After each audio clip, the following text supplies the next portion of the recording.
জানি না।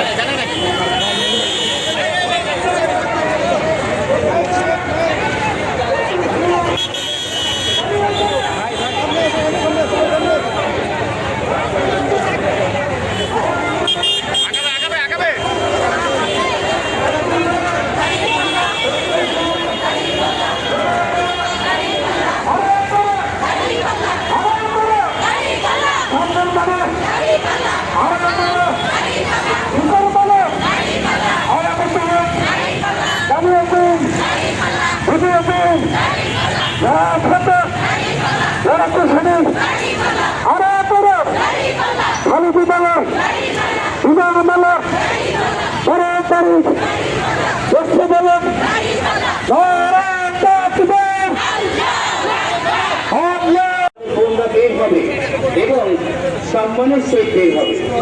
বাংলাদেশে জামায়াতে ইসলামী সরকার গঠন করলে নারীদের জন্য আমরা বলেছি যে ব্যস্ত আওয়ারে ডাবল ডেকার বাসের মাধ্যমে সুরক্ষিতভাবে তারা যেন তাদের নির্দিষ্ট গন্তব্যস্থানে পৌঁছাতে পারে সেজন্য ট্রান্সপোর্ট ব্যবস্থা করা হবে ইনশাআল্লাহ।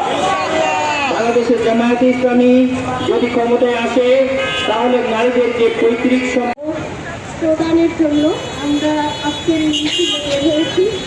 আমরা চাই একটি মানবিক নিরাপদ বাংলাদেশ করতে এবং নারী সমাজের সবচাইতে বেশি মর্যাদা প্রতিষ্ঠিত করার যে দায়িত্ব, এই দায়িত্বটা মূলত বাংলাদেশ জামাত সঙ্গে সঙ্গে মাতৃত্বকালীন তাদের যে বিভিন্ন সুবিধা দরকার এবং তারা যখন কর্মজীবনে আসবে যদি বাচ্চাদের ফিডিংয়ের দরকার হয় সেটার জন্য আলাদা ব্যবস্থা।